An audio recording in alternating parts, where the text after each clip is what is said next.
Saudari-saudaraku terkasih dalam Tuhan Yesus Kristus, selamat pagi dan berkah dalam. Kita berjumpa kembali dalam renungan harian kita. Jumat 3 Maret 2023. Bahan permenungan kita dasarkan pada bacaan Ekaristi Jumat pertama pagi ini. Dari kitab Yeskiel bab 18 ayat 21 sampai 28. Lewat Yeskiel Allah bersabda bahwa Ia berkenan kepada pertobatan orang fasik dan bukan kematiannya. Kalau orang fasik bertobat, maka Allah akan mengampuni, Allah akan menyelamatkan, dan orang itu tidak akan mati. Sedangkan pada bacaan Injil, kita diingatkan agar kita hidup memakai hukum dan aturan yang baru yang sudah diperbarui oleh Yesus.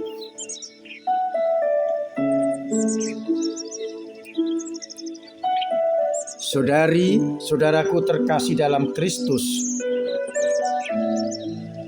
kita bersyukur kepada Allah karena Allah menginginkan kita hidup dan bukan kematian kita.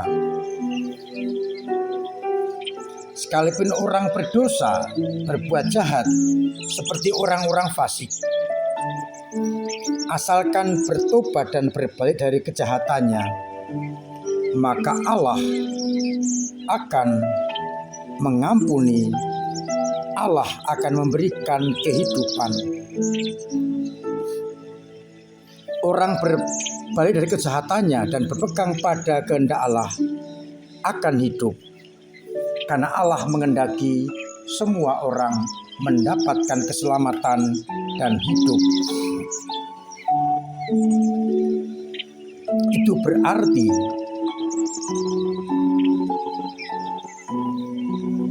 semua kejahatan kita, asalkan kita sesali dan kita bertobat, pasti akan diampuni dan kita akan berpegang pada hukum-hukumnya.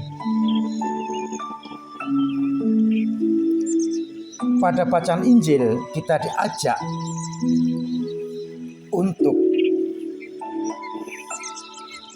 memakai hukum yang baru, hukum yang sudah diperbaharui dengan hukum cinta kasih. Tidak cukup kita hanya memakai hukum yang lama. Maka ditegaskan, jikalau hidup keagamaanmu dia lebih benar daripada hidup keagamaan ahli Taurat dan orang-orang Farisi yang mendasarkan pada hukum Taurat, kalian tidak akan masuk ke dalam kerajaan surga. Ahli Taurat dan orang-orang Farisi hanya berpegang kaku pada hukum Taurat. Padahal kita tahu hukum itu sudah diperbaharui oleh Yesus sendiri. Maka perintah Taurat memang penting dan perlu, tetapi harus mengikuti kesempurnaan yang datang, yang dibuat, yang dilakukan oleh Yesus. Digambarkan oleh Yesus dalam bacaan Injil. Dulu pernah disabdakan, jangan membunuh. Siapa yang membunuh harus dihukum. Tetapi Yesus menegaskan, hukum cinta kasih Lebih dari itu, tidak hanya jangan membunuh, tetapi orang yang marah kepada saudaranya, orang yang berkata kafir, orang yang berkata goblok kepada saudaranya harus dihukum. Karena perkataan kafir, goblok, dan marah itu juga mematikan. Itu bukan cinta kasih. Kalau kita mempersembahkan kurban dan ingat masih ada persoalan dengan saudara kita diajak kembali berdamai dulu dengan mereka dan baru mempersembahkan kurban. Itu berarti hukum Taurat perlu diperbaharui dalam pelaksanaannya dengan hukum cinta kasih, di mana cinta itu tidak mengenal batas, kelompok atau golongan.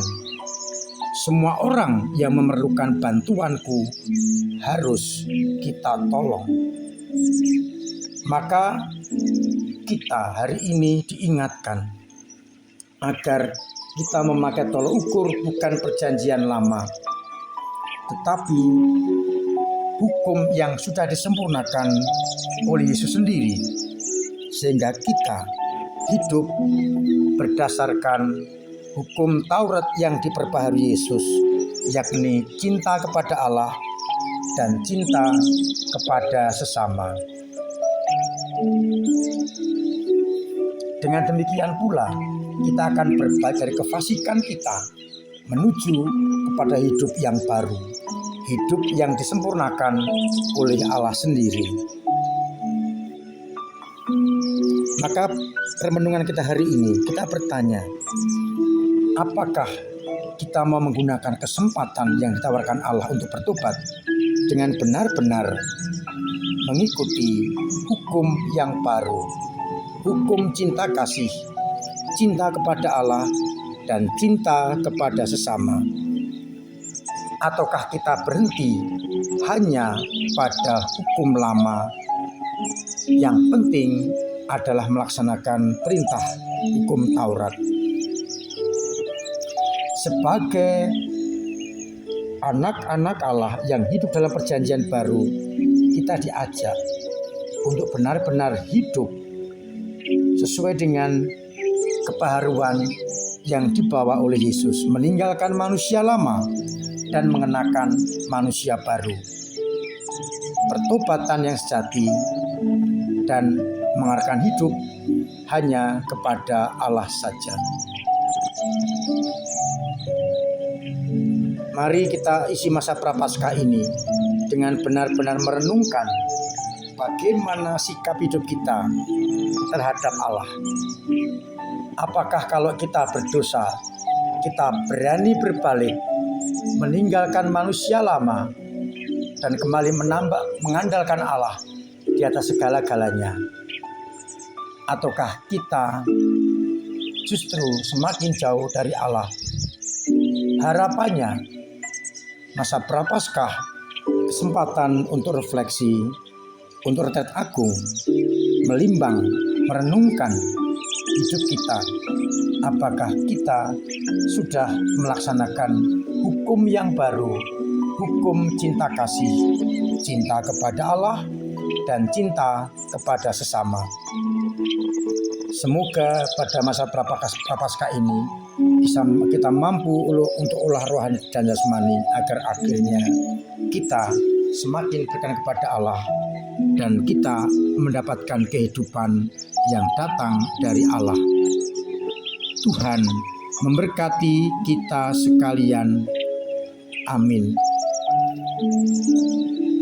Marilah berdoa. Bapa yang penuh kasih, kami bersyukur karena kami senantiasa Kau arahkan pada hidup yang benar, berani bertobat dan berani mengenakan manusia baru dengan tolok ukur hukum yang baru. Bantulah kami agar kami tetap berjalan maju ke depan untuk hidup yang baru sebagai anak-anak-Mu. Bantulah umat-Mu yang sakit supaya Engkau sembuhkan.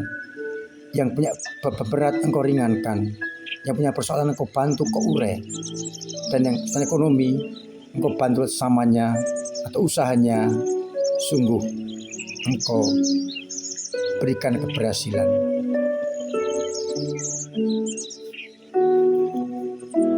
Bapa, semoga umat-Mu semakin mampu berbaik dari kehidupan yang jahat kepada hukum yang baru, hukum cinta kasih, agar akhirnya apapun yang kami hidupi benar-benar selaras dengan kehendak-Mu. Untuk itu bantulah kami dengan berkat-Mu sendiri, Bapa dan Putra dan Roh Kudus. Amin. Saudari-saudaraku terkasih dalam Kristus, tetap saya ingatkan, saya wajibkan, saya anjurkan agar memiliki pola hidup yang sehat, mematuhi protokol kesehatan, booster kedua, pakai masker, cuci tangan, jauhi kerumunan, dan sungguh-sungguh menjaga diri agar tetap sehat, terhindar dari virus corona. Semoga kita dengan menjaga diri itu semakin sehat dan tetap mendapatkan kasih karunia Allah. Hari ini, hari Jumat pertama, kesempatan untuk berbakti kepada Tuhan Yesus dan beradorasi bersakramen Maha Kudus.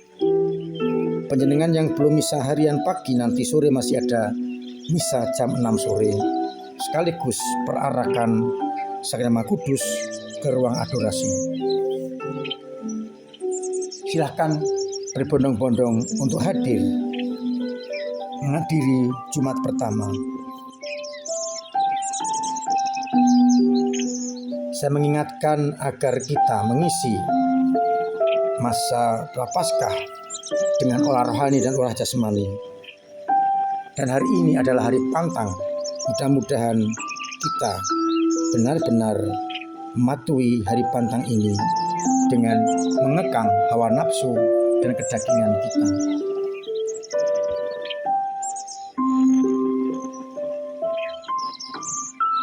Dan semoga kita semua senantiasa mendapatkan perlindungan Tuhan.